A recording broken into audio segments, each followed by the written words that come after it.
Skuad PSM Makassar diharapkan bisa menjaga konsistensi jika Liga 1 2022-2023 kembali dilanjutkan.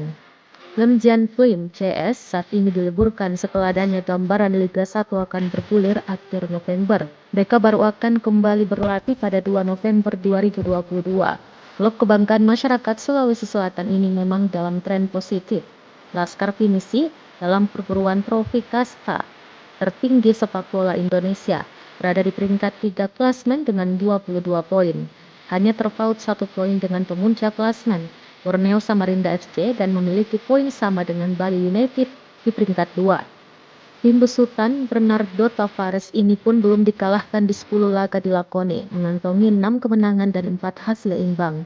Pengamat sepak bola, Asegaf Rasak mengatakan tren positif PSM ini perlu dijaga, apalagi persaingan akan semakin ketat ke depannya. Calon lawan PSM tentu punya motivasi tinggi untuk meraih kemenangan. Makanya persiapan matang harus dilakukan PSM pasca diliburkan.